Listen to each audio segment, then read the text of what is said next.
Assalamualaikum warahmatullahi wabarakatuh. Alhamdulillahi rabbil alamin wal aqibatu lil muttaqin wala udwana illa 'alal zalimin wassalatu wassalamu ala rasulihil karim wa ala alihi wa sahbihi wa man tabi'ahu ila yaumiddin, amma ba'd.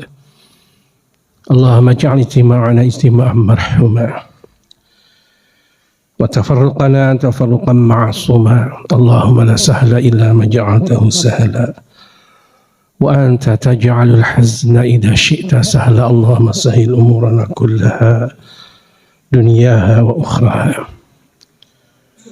Allahumma anfa'na bima 'allamtana wa 'allimna ma yanfa'una wa zidna 'ilma. Allahumma ati nufusana taqwaha wa zakkiha wa anta khairu man zakkaha anta waliyuha wa maulaha. Alhamdulillah, para ibu bapak hadirin sekalian yang dimuliakan oleh Allah, di subuh pagi hari ini di bulan Sya'ban kita dipertemukan lagi dengan wajah-wajah yang penuh semangat dalam kebaikan. Mudah-mudahan kita terus dipertemukan oleh Allah sampai dipertemukan di dalam surganya. Alhamdulillah bisa melihat wajah-wajah jamaah di pagi hari ini. Berbahagia kita masih diberi kesempatan oleh Allah untuk memberikan yang terbaik dalam penghambaan kita pada Allah Subhanahu wa ta'ala. Baik, kita lanjutkan materi yang masih tertunda tentang tazkiyatun nafs, pembagian qalbu. Masih ingat Bapak Ibu, ada catatannya. Satu, ada qalbu ajrad, qalbu yang masih fitrah, qalbu yang murni, qalbu yang bersih, qalbun salim bahasa lainnya. Yang kedua, qalbun aghlaf, qalbu yang sudah tertutup, disegel bahkan. Itu qalbu orang kafir. Yang ketiga ada qalbu apa Bu? Mankus, qalbu yang terbalik. Dia mengetahui kebenaran tetapi dia mengingkari kebenaran itu. Kemudian ada qalbu musaffah, qalbu yang datar, yaitu bercampur antara kebaikan dan keburukannya. Nanti yang qalbu musaffah yang datar ini kembali tergantung sejauh mana yang kuat. Apakah kebaikan yang menguat sampai pada qalbu yang baik, qalbu salim, atau malah keburukannya yang menguat sampai pada hati yang tertutup, na'udzubillah. Kemarin kita sudah bahas, salah satunya adalah terkait dengan penjelasan ayat-ayat tentang qalbu ajrad. Di antaranya adalah qalbu ajrad itu orang yang senantiasa mendapatkan hidayah dalam kondisi apapun. Kondisi senang, kondisi senang atau kondisi sedih, tetap dia dalam dapat hidayah dari Allah. Saat suka ataupun duka tetap mendapatkan hidayah dari Allah. Itu kondisi qalbun ajrad, qalbun yang masih murni. Mudah-mudahan kita bisa seperti ini. Apapun kondisinya, kita semakin mengenal Allah Subhanahu wa ta'ala. Jadi qalbun ajrad, qalbun murni adalah qalbun yang terjaga fitrahnya. Terjaga dari hal-hal yang membuat menyeleweng dari kefitrahannya. Sebagaimana Allah menyampaikan, faqim wajhaka lid-dini hanifa fitratallahi allati fataran nasa 'alaiha la tabdila li khalqillah. Lurus terus fitrah. Terkait tentang hati yang mendapatkan hidayah ini, juga Rasulullah SAW menyampaikan ada tipe qalbun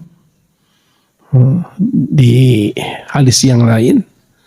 Ada yang disebut dengan qalbun naqiyah, qalbun ajadib, dan qalbun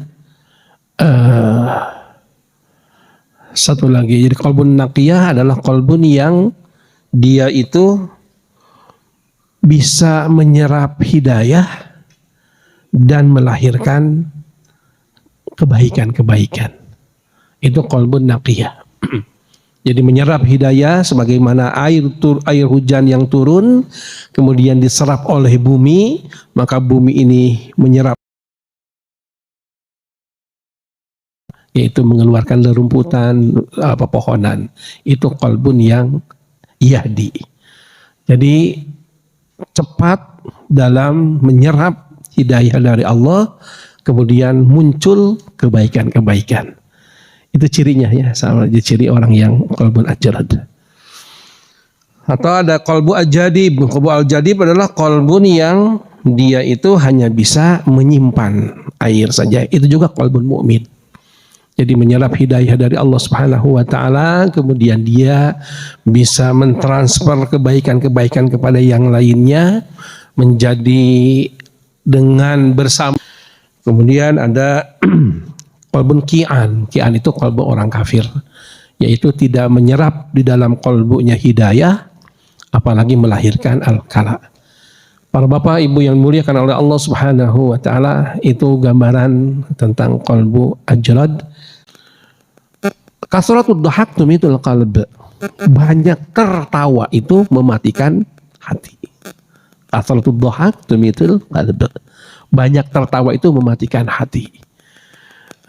Ketika para sahabat radhiyallahu anhum, beliau sedang bahagia tertawa dengan sesuatu, diingatkan, perhatikanlah di belakangmu adalah an-nar, neraka. Langsung saja berhenti dari tertawanya. Bukan berarti tidak boleh tertawa, silakan Bu ya. Hanya ketika tertawa tahan. Termasuk ketika memanggil itu pun upayakan suaranya jangan sampai gogorokan jauh, ya teriak-teriak begitu. Jangan teriak-teriak. Lebih mendekat dan yang lainnya itu supaya tidak terdengar suara yang teriak-teriak. Karena bab suara tinggi dan rendahnya itu bagian dari adab. Inna ankarul aswati wa inna ankarul aswati la sautul hamir. Sesungguhnya suara yang terjelek adalah suara keledai, meringkik gitu. Berarti tertawa tinggi. Para bapak ibu yang dimuliakan oleh Allah Subhanahu wa taala, Masya Allah, sedemikian rupa kondisi seorang mukmin yang memiliki qalbun ajrad, dia itu sampai pada kondisi yang minimal tadi tertawakan minimal sebenarnya itu diperhatikan, dan itu tanda bahwa dia mendapatkan hidayah dari Allah.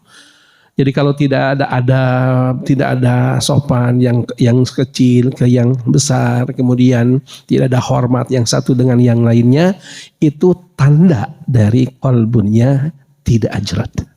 Tanda dari qalbunnya tidak ajrad. Maka yang lebih beradab, maka insya Allah dia memiliki qalbun ajrad.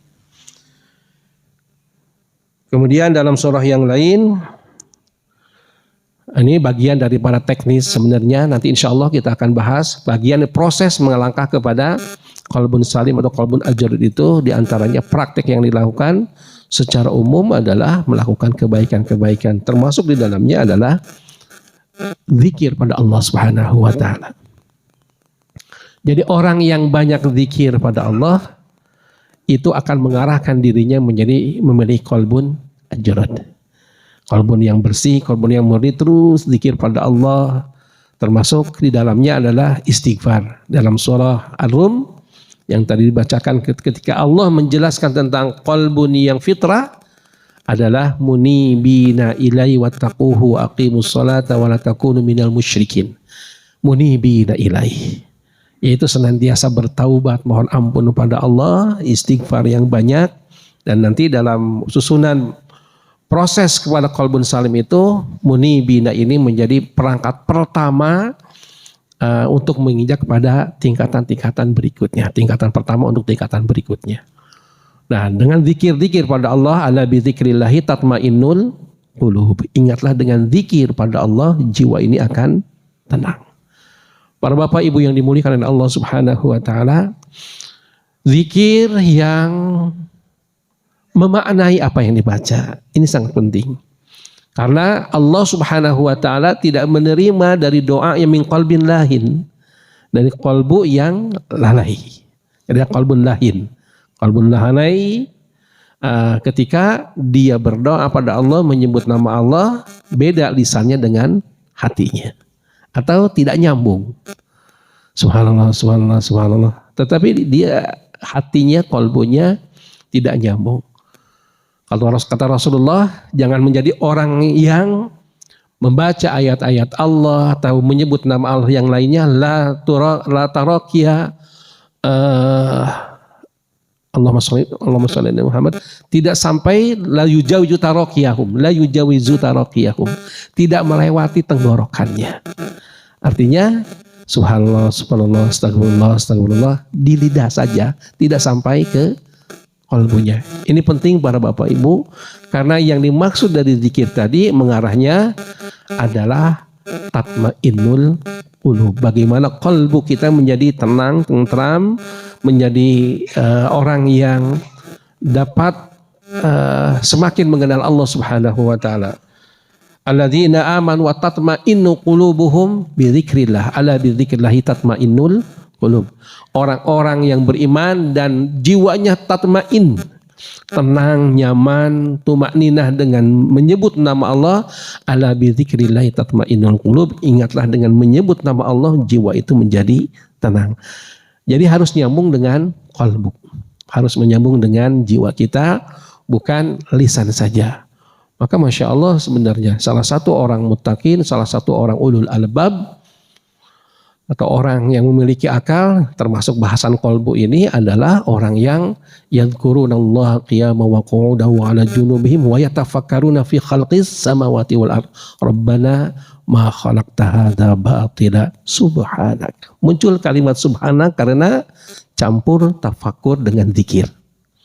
Tafakur merenungkan ciptaan Allah Subhanahu wa taala dan zikir mengingat Allah Subhanahu wa taala, maka muncul kalimat subhanaka Rabbana ma khalaqta hadza batila subhanaka faqina adzabannar. Nah, para Bapak Ibu ini harus dilatih karena kebiasaan kebanyakan dari manusia atau kebanyakan kaum muslimin barangkali kita melihat yang zikir tetapi zikirnya lalai. Subhanallah, subhanallah, subhanallah. Atau ya mungkin kita pun merasakan ya tadi zikir baca apa? Subhanallah 33 kali, alhamdulillah 30 kali, kemudian takbir 33 kali. Alhamdulillah sudah bagus, sangat-sangat bagus, sudah bagus. Tetapi upayakan agar qalbu ini menjadi ajrat, menjadi baik, bahkan terarah, sehingga qalbu ini ketika menyebut nama Allah nanti disebutkan taksyairu juluduhum wa qulubuhum ila dzikrillah.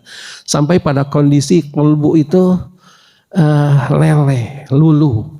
Kemudian naonnya ngalakatai bahasa Sunda nama dengan menyebut nama Allah Subhanahu wa taala. Wajilat qulubuhum, tergetar jiwanya. Ini bisa wajilat qulubuhum, bisa taksyairu juluduhum wa qulubuhum, bisa merinding sampai pada kondisi bergetar jiwanya ketika menyebut nama Allah, direnungkan kalimatnya. Masya Allah, la haula wa la quwata illa billah. Ketika kita bercermin saja langsung menyebut nama Allah, alhamdulillah, itu akan bergetar luar biasa. Kenapa?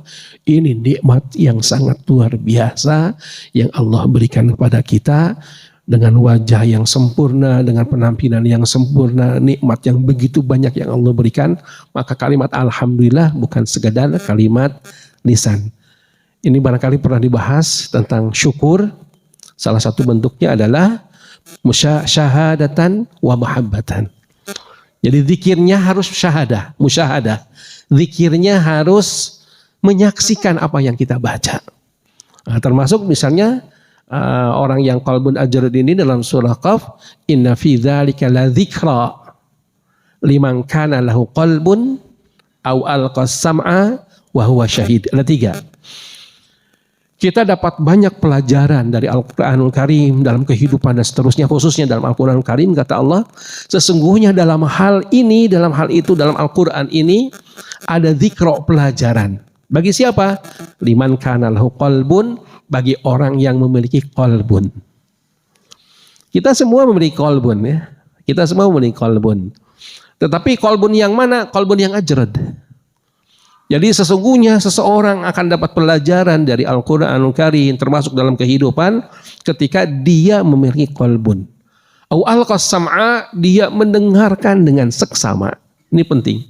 Mendengarkan dengan seksama. Dengan mendengar akan tembus kepada fuad kita yang akan menghujam kepada kolbu kita. Ini bahasa lagi mungkin ada fuad, ada kolbun. Sedikit tambahan. Fuad itu adalah radar awal barangnya, fuad. Dalam Al-Quran wa afidatuhum hawa. Misalnya ada fuad atau afidah jamaknya. Afidah itu adalah tampilan awal dari qalbu. Ketika menerima apapun yang datang kepada jiwa kita itu lewat pintunya fuad. Namanya fuad. Jadi dia apakah menerima kebaikan terus sampai kebaikan itu menghujam dalam qalbu. Kalau sudah menghujam dalam qalbu menjadi akidah. Nah, jadi akidah itu sesuatu yang sudah terpancang kuat di dalam qalbu seseorang, diawalinya dengan masukan-masukan. Jadi input-input yang ditangkap oleh fuad dan ketika sudah terbenam atau termasuk kuat dalam qalbu disebut dengan masuk ke qalbu, dan semakin kuat disebut dengan akidah. Nah, ini penting kita memasukkan hal-hal yang baik oleh radar kita karena akan tertangkap terus. Ketika tertangkap oleh radar kita kemudian nempel dalam qalbu kita, kalau kebaikan semakin bening jiwa kita sampai pada qalbun ajrad. Tetapi kalau yang ditangkapnya yang buruk-buruk, yang ditangkapnya syahwat-syahwat, yang ditangkapnya bukan kebaikan, maka terhujam juga dalam qalbunya. Tetapi bukan kebaikan yang terhujamnya, bisa sesuatu yang tadi kotoran sampai ditutup qalbunya oleh Allah Subhanahu wa taala. Penting menyaring sesuatu yang masuk ke dalam jiwa kita. Ala bidzikrillahi tatmainnul qulub. Kemudian tadi seseorang akan mendapatkan pelajaran dari Al-Quran termasuk dalam kehidupan ketika dia memiliki qalbun au alqasam'a, dia mendengar dengan seksama. Zikirnya itu upayakan kita mendengar kalimat itu alhamdulillah, alhamdulillah terdengar oleh diri kita. Alqasam'a, perhatikan bahwa kita sedang menyanjung Allah Subhanahu wa taala sampai syahadatan wa huwa syahid, dan dia menyaksikan. Ini dengan disebut dengan syahadah atau musyahadah. Zikir menyebut nama Allah akan menjadi tatmainnul qulub ketika zikirnya bukan lisan saja tetapi zikirnya musyahadah wa huwa syahid. Kita baca Al-Qur'anul Karim, upayakan bisa memahami isinya. Supaya apa? Semakin syahid, semakin bisa tergambar bahwa ayat ini sedang menjelaskan neraka, ayat ini sedang menjelaskan surga. Sampai Rasulullah SAW saat sholat beliau kadang agak maju, ternyata kata Rasulullah di hadapan saya seakan-akan surga itu nampak jelas. Jadi ketika baca tentang ayat surga, innalil muttaqina inda rabbihim jannatin na'im misalnya, atau tentang menjelaskan surga, kenikmatan surga, rahmah Allah Subhanahu wa ta'ala, terbayang rahmahnya. Dan ini mungkin nanti ada tema khusus tentang dawaul qalbi. Salah satunya adalah membaca Al-Quran tadabburan dengan penuh tadabbur, termasuk zikir-zikir kita. Istighfar, diingat juga istighfar yang sadar. Astagfirullahaladzim, astagfirullahaladzim. Berapa kali biasanya? Disunahkan 70 sampai 100 kali minimal. Kalau kita berarti harus lebih banyak lagi. Kenapa? Ya dosa-dosanya lebih banyak lagi. Rasulullah menyampaikan istaghfiru rabbakum fa inni atubu fil yaumi atamarrah. Atubu ilallah fa inni atubu fil yaumi sab'ina marrah. Taubatlah kalian, mohon ampunlah kalian pada Allah, karena sesungguhnya aku mohon ampun pada Allah setiap harinya 70 kali. Istighfar yang sadar. Dan istighfar, taubat yang sadar ini menjadi pintu untuk mengarah kepada tazkiyatun nafs. Jadi masih banyak ini tahapan-tahapannya ya. Ada nanti tazkiyatun nafs dengan bertaubat pada Allah, muhasabah dan seterusnya. Para bapak ibu yang dimuliakan oleh Allah, untuk mencapai qalbun ajrad, ya kita melatih yang sudah alhamdulillah memuji pada Allah, alhamdulillah, yang belum terasa ketika zikirnya, ketika baca Qur'annya belum terasa ini sesuatu yang sangat kuat dalam dirinya, bisa merubah jiwanya sampai ada dua ciri, dum'atul ain wa diqqatul ain. Allahumma shalli ala Muhammad. Dum'atul ain wa diqqatul qalbu. Ada meneteskan air mata, ada bergetarnya jiwa. Sahabat menyebut nama Allah, atau wajilat qulubuhum, atau tatma'inna qulubuhum. Ada kondisi begitu. Jadi kalau kita masanya ketika kita menyebut nama Allah tetapi sambil marah, ya Allah, tapi sambil marah-marah ke anak-anak, itu sebenarnya bukan sedang zikir yang benar. Kalimat ya Allahnya sudah bagus ya, daripada mengatakan hal-hal yang lain ya. Misalnya atau istighfar, pas tersandung kita ucap astagfirullahaladzim, sudah bagus. Tetapi ada kondisi di mana bagi kebiasaan lisan ini, kebiasaan zikir lisan ini yang kita harian melakukannya, subhanallah, istighfar dan yang lainnya, terus menghujam seiring waktu kepada qalbu kita, dan ini harus diupayakan. Jadi ketika mengucapkan alhamdulillah, terbayang nikmat-nikmat Allah Subhanahu wa taala.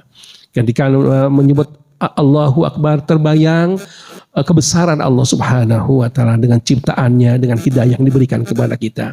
Ketika kita mengucapkan subhanallah, maha suci Allah, terbayang kesucian Allah Subhanahu wa taala. Ketika istighfar, terbayang juga dosa-dosa kita. Makanya 70 kali minimal itu untuk 7 anggota tubuh. Ada 7 anggota tubuh yang Allah berikan kepada kita sebagai nikmat dari Allah, tetapi manusia kebanyakan melakukan maksiat dengan nikmat anggota yang 7 itu. Apa saja? Mata, telinga, mulut, tangan, kaki, perut, kemaluan. 7 anggota tubuh yang itu merupakan nikmat dan dari Allah, dan kita bisa menikmatinya. Tetapi kebanyakan manusia justru maksiat pada Allah dengan 7 nikmat itu. Mata, ya, maksiat dengan mata, istighfar astagfirullahaladzim 10 kali. Telinga dengar gibah, dengar sesuatu yang tidak pantas, lebih menyukai, mohon maaf, nyanyian daripada Al-Quranul Karim. Astagfirullah. Lidah menyakiti orang lain, mengatakan hal-hal yang tidak pantas dan banyak dosa-dosa lidah, maka astagfirullahaladzim 10 kali, 30 kali itu. Tangan yang bisa jadi dengan tangan zalim ke orang lain, dengan tangan tidak membantu orang lain padahal dia mampu membantunya, apalagi tanda tangan hanya seberapa detik mentantangi tetapi membuat kezaliman yang banyak, istighfar. Kemudian kaki melangkah ke tempat yang diharamkan oleh Allah, tempat maksiat, melangkahkan ke berat, melangkah ke masjid, istighfar 10 kali. Sudah berapa tuh? 50 kali. Dosa perut, ada barang yang haram masuk kepada perut kita yang subhat tidak jelas, maka kita istighfar 10 kali untuk sesuatu yang masuk ke perut kita. Kemudian pada kemaluan kita istighfar apabila tidak mampu menahan syahwatnya, sering gagal melakukan perbuatan dosa, istighfar terhadap dosa kemaluan. 7 dosa yang harus kita istighfar setiap hari, dan itu istighfarnya sadar. Istighfar sadar. Kalau istighfar, ada yang istighfar tidak sadar, ada. Ya, berangkat kerja pagi hari, sudah pakai jas, sudah pakai apa? Lupa, baru pakai kolor saja, celana pendek, belum pakai celana panjang. Astagfirullahaladzim. Tapi itu masuk spontan, bagus, alhamdulillah. Atau ketinggalan dompetnya, astagfirullahaladzim, itu bagus. Tetapi yang lebih dari itu yang kita inginkan adalah istighfar yang sadar. Istighfar yang membuat kita taksyairu juluduhum wa qulubuhum, apalagi sampai kondisi dum'atul ain, meneteskan air mata, dan riqatul qalbi, qalbunya bergetar. Bisa kita evaluasi masing-masing di antara kita. Kapan terakhir kita menangis saat menyebut nama Allah? Kapan kita terakhir menangis saat membaca ayat-ayat Allah Subhanahu wa Ta'ala? Kalau kayaknya Ramadan kemarin itu selama ini zikir-zikir kita belum berdampak yang kuat kepada kolbu kita, menjadi kolbun yang salim. Sudah bagus, sekali lagi bukan berarti alhamdulillah daripada keluar yang tidak pantas saat karena musibah, tersandung dan yang lainnya, kan ada yang tidak terbiasa dengan zikir, yang keluar adalah kalimat-kalimat yang tidak baik, binatang keluar dari mulut dan yang lainnya. Tetapi sudah terbiasa dengan zikir, sudah bagus. Hanya ini karena kajiannya tazkiyatun nafs, maka lebih dari itu adalah bagaimana zikir-zikir ini berpengaruh kuat pada qalbu kita. Para bapak ibu yang dimuliakan Allah, mungkin sebagai gambaran umum nanti yang kita bahas ini, kita akan bahas tentang sholat, kita akan bahas tentang zakat, kita akan bahas tentang saum.